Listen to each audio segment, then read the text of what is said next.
And so we arrive. The final round of the Gran Turismo 7 Nations Cup Qualifiers. 6 races, countless pit stops, at least 4 existential crises. And it all leads us here to Autodromo Lago Maggiore. Full course. It's long. It's technical. It's got more elevation changes than your average roller coaster and more blind corners than a mountain pass in a fog bank. At over 3.6 miles long and 17 turns deep, Lago Maggiore is a test of grip, guts, and tire preservation. You got sweeping high-speed corners like turn 2, a brutal corkscrew section in the back, like someone copied Laguna Seca with extra mounts, and then the piece de resistance, Sector 3, the downward spiral of off-camber madness, where brakes go to die and dreams go to crash. It's the kind of track that makes you think, hey, maybe being mid-pack isn't so bad. Now, let's talk about the machinery. For this final dance, GT has given us a fine selection of Group 3 weapons. The BMW M6 GT3, big, brash, and about as subtle as a sledgehammer. The Toyota GR Super Racing concept, sleek, fast, and the super we all wanted before the bean counter said no. The Genesis XGR.3, surprisingly good. Like that one band you only found because Spotify recommended it at 2 a.m. The GTR Nismo 2018. Torquey, twitchy, and more aggressive than a toddler with a drum set. And of course, the Lexus RC F GT3 2017, our humble steed of choice. A car that says, I'm not here to be fastest, I'm here to be stubborn and consistent. We've got 7 minutes to qualify, which, in GT7 terms, is just enough time to find out the tires you brought with the wrong ones. This is it, the final test. The last opportunity to outpace the rest and maybe, just maybe, walk away from the qualifiers looking like we're meant to be this good. So, welcome to Lago Maggiore. Bring your pace, bring your patience, and if you're lucky, bring a bit of luck. Because after this, there are no more excuses. Coming out of lap 2, and we're behind a BMW that appears to have the raw speed of a coffee table. They're dragging their feet through Sector 1, and we're foaming at the mouth, desperate to break free and set a time worth writing home about. Into turn 5, we don't wait for an invitation. We dive into the inside, no contact, no drama, just a clean, surgical move that says, excuse us, we got somewhere important to be, because that podium spot, it's not going to qualify itself.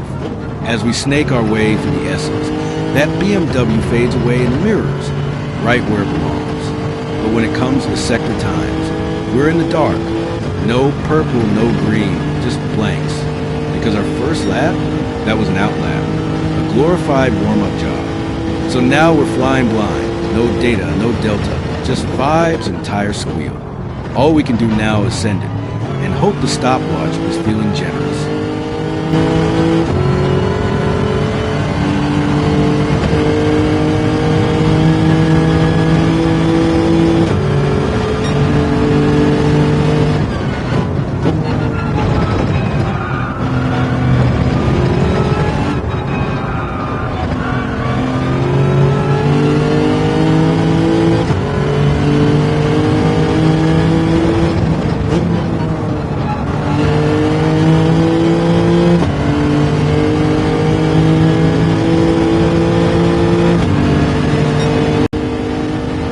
Cross the line into lap 3 and, briefly, sit in second place. For a moment, it looks promising, maybe even podium-worthy. But as the other drivers finish their flying laps, the board starts lighting up and not in our favor. Third, then fourth, then fifth. By the time we reach the end of the lap, we're sitting in 6th. Just like that, the dream gets pushed one row further back. No mistakes, no drama. Just the cold reality of competition. Sometimes, clean and fast still isn't fast enough.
fourth lap. And would you look at that? We're in fourth place on the fourth lap. A bit poetic, really. And for most of this lap, we hold it. It's stable, clean, and just quick enough to keep us there. But we're not settling. No, sir. Because with everyone out on their final flyer, someone will be gunning for us. So the mindset shifts. Fourth is nice, respectable. But if we want to start this race ahead of the madness, we've got to aim higher.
Crossed the line to close out our final qualifying lap, hearts mildly pounding, hoping we did just enough to hold position.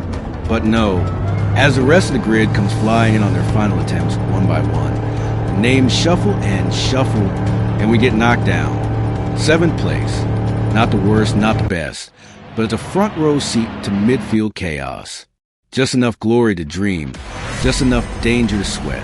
And now, let's take a moment to appreciate the incredibly diverse starting grid here at Lago Maggiore. On pole position through 4th place, BMWs. In 5th, a brave little Lexus. 6th, you guessed it, another BMW. Then there's us, starting in 7th, also in a Lexus, try and keep the V8 torch alive. And from 8 all the way down to 14, it's a dealership lot of BMWs. Seriously, it's like Bavarians sneeze on the entry list. If this were a car show, we'd be the only booth with a different pamphlet.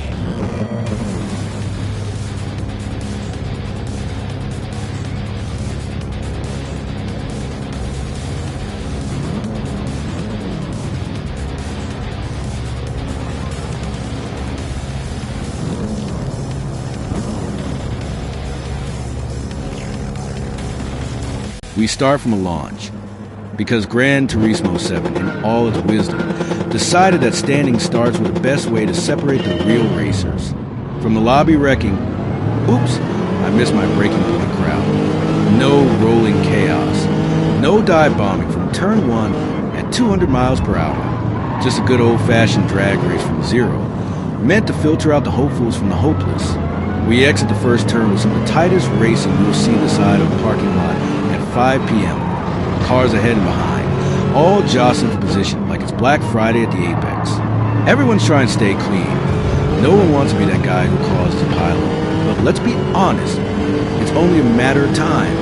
We're keeping a close eye on the orange BMW behind us.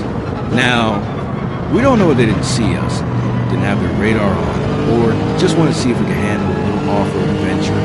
But they tried to run us into the grass. Maybe it was a mistake. Maybe it wasn't.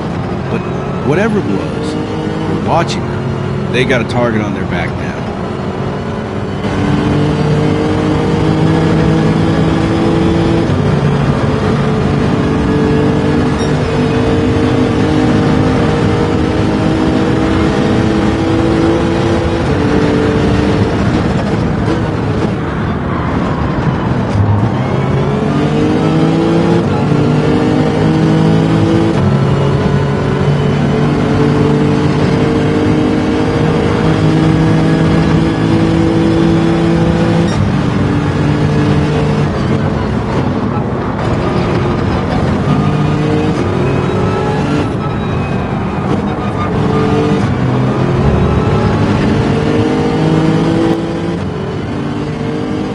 final turn of lap 1, the orange BMW makes a bold move, diving to the inside. We're side by side, applying all the pressure, hoping they'll slip.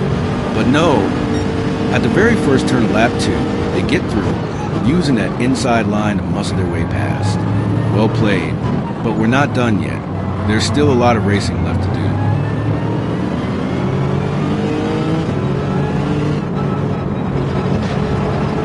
We managed to pass 6th place, staying glued to the rear of that orange BMW, which, as we noticed, had just grabbed 5th position before the 5th turn. We're keeping close, waiting for any mistake, any slip-up that'll let us pounce. It's all about patience now, staying in touch without overcommitting. The hunt is on. Into lap 4, and things take a turn for worse. While hunting down the orange BMW with everything we've got, we lose focus, just enough to botch the final corner. And like vultures, 2 drivers pounce, sending us tumbling from 6th down to 8th. Just like that, 2 steps forward, 2.5 back. Now, it's no longer about glory. It's about redemption. We have to take those positions back.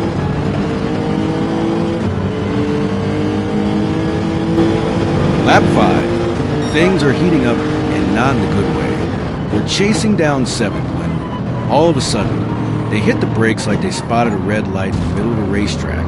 No warning, no reason, just boom. Brake check. And with nowhere to go, we slam into the rear of their BMW, like it owed us money. Somehow, it doesn't send them off at first, but then they light up the throttle a little too eagerly, spinning the rears, losing control, and pirouetting off like a confused ballerina. Miraculously, we escaped the incident without damage. No crumpled aero, no bent suspension, not even a warning. Just one very close call, and one fewer BMW ahead.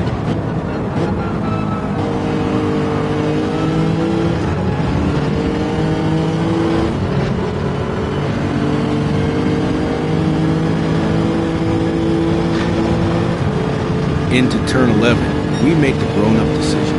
A BMW behind us is clearly running a faster pace, probably fueled by raw espresso and bread. So we leave the door open, not because we're giving up, but because we both deserve to finish this race without needing an apology letter to the stewards. They get through, sure, but that doesn't mean we're letting them disappear into the distance with a gift basket. No, we're staying glued to them, just enough pressure to remind them. You may have passed us, but the fight isn't over.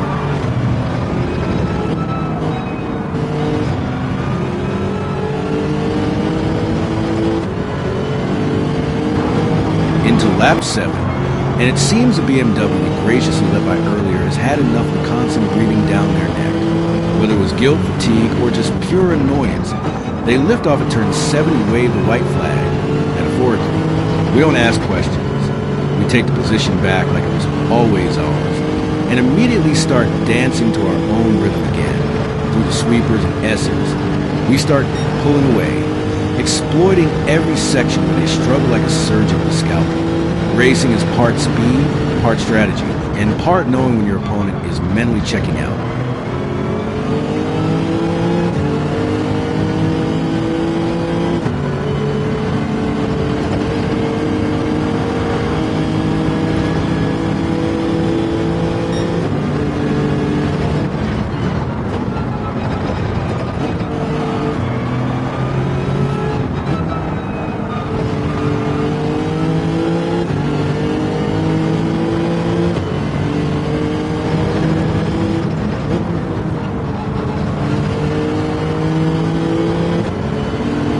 Lap 8, and the gap behind us grows wider with every corner, like we just hit the NOS button on consistency.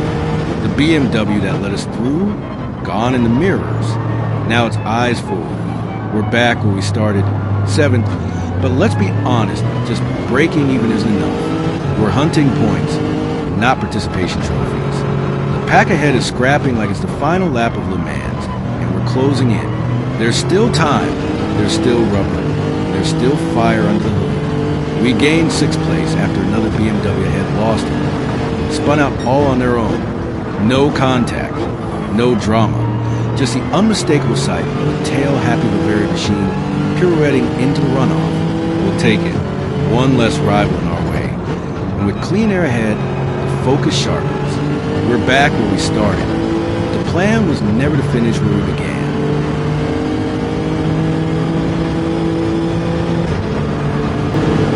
Entering lap 10, we dive into the pits, right behind the same orange BMW that nearly ran us into the grass back on lap 1. A full circle moment. Tensions might be cooling down, but we're still watching them like a hawk in a chicken coop. Same pit lane, same tire change, same goal.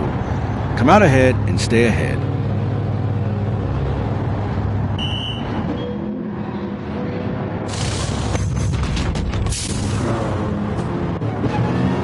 We exit the pit lane and, of course, we lose a position to someone who decided to stay out, clearly not wanting to face the wrath of new tires. But no worries, we're back on the hunt. We close in on the orange BMW, right on their tail. Into turn 4, we make our move, reclaiming 6th place. And as if that wasn't enough, the orange BMW loses its 5th place position entirely. It's official now, no top 5 for them, and we're coming for it. Watch out, 5th place. We're back on the charge.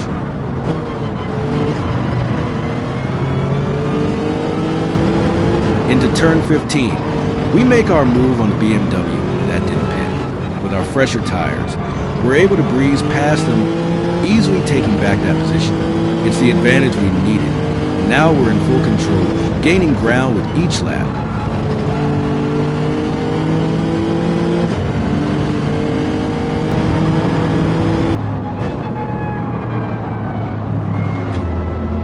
Into lap 12, the orange BMW gets aggressive. No space given, just a dive bomb straight into the turn. We hold our line, there's contact, and we briefly regain the inside. But instead of backing off, it doubles down, pins us off the racing line, and drops us back to 10th. Dirty or desperate, doesn't matter. What matters is, it won't be the last it sees of us.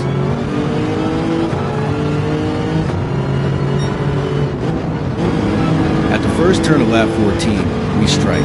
Smooth on the brakes, planted on the apex. And just like that, we slide up into 9th. Clean, clinical, and calculated. One down, a few more to go.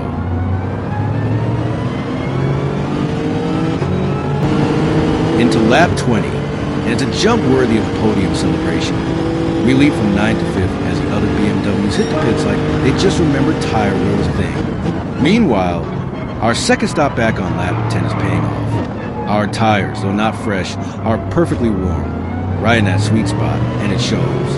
The BMWs may have a rubber advantage, but we've got rhythm, heat, and revenge.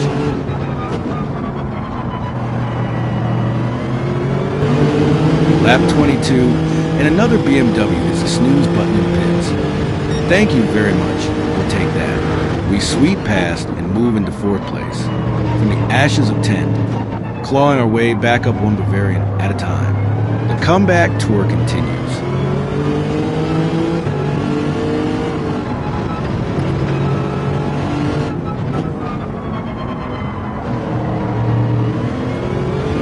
Yellow flags are out. It's chaos somewhere, but for us, it's opportunity. We catch up to 3rd just as they're scrambling to recover and barely keeping it between the white lines. We dive in, taking the inside to the S's, slipping through like a thief in the night. They're not giving up. Our rear view mirror is now full of one very determined Lexus. The battle for podium is on.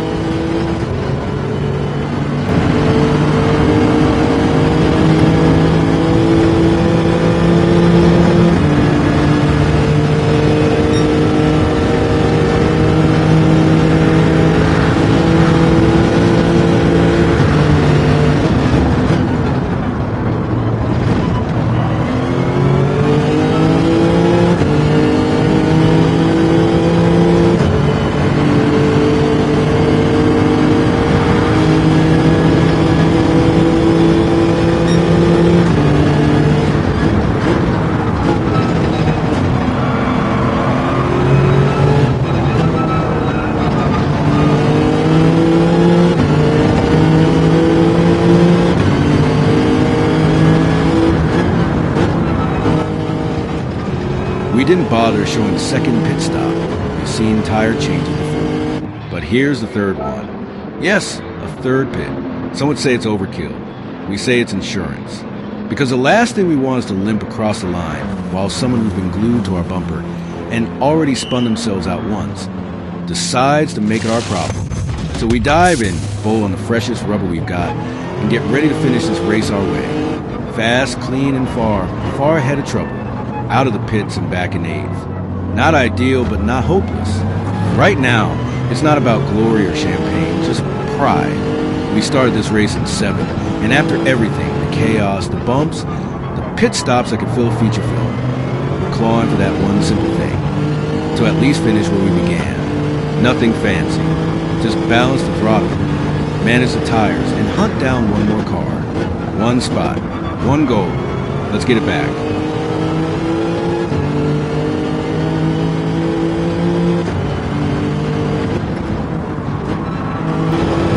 Into lap 25, and there it is, sweet, poetic justice. That orange BMW, the one that gave us grief back in the early laps, finally runs out of luck and talent. At turn 11, it snaps loose and spins out right in front of us, like a bad decision coming home to roost. And just like that, we're back in the picture. Our tires, fresher. Our focus, sharpened. And that gap, shrinking by the second. They may have had the upper hand earlier, but now, the tables are turning, and we're setting them ourselves. As we glide past the orange BMW, there's a strange sense of peace, like a universe finally aligned. They saw us. They know we passed them. And for a moment, that alone feels like a victory. Like justice delivered at 200 kilometers per hour. But we're not here to settle. No, we're here to bury the past, preferably under a widening time gap. So we press on, eyes forward, throttle down. Because while this moment feels good, the thought of clawing back into 6th, or maybe even 5th, feels way better.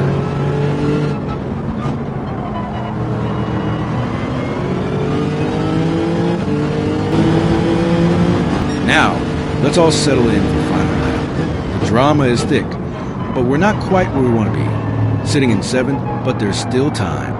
The orange BMW behind us, the one that's been a constant thorn on our side, is fading in the rear view. We've got fresher tires, and it's time to use them. We're clawing for that 6th, maybe even 5th, but the clock is ticking and the window is closing fast. The gap to the BMW ahead is shrinking, but every corner is a battle. We're putting in the effort, finding the lines, and keeping the pressure on. We can almost taste 6th place, just a bit more, a little more precision, and we might pull it off. But don't forget, this is the final round. The stakes are high, and the race isn't over until that checkered flag waves. We can hear the engines behind us, and we know they're coming, but we're not backing down. We're going for it. Hold tight. This is where we make our move. The gap grows with every lap. The orange BMW, now in our mirrors, won't catch us this time. But can we get past the other BMW ahead? Only time will tell. It's a game of inches now. Let's see if we can claw our way up before it's too late.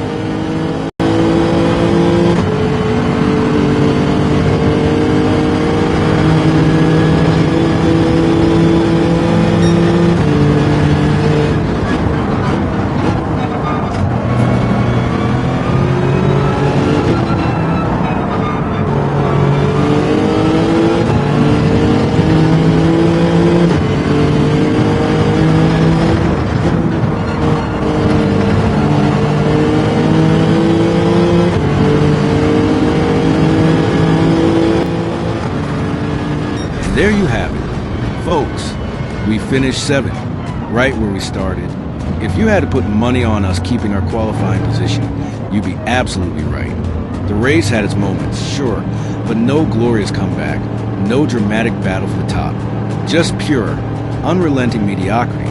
But hey, we didn't crash out, and we didn't finish last, so there's that.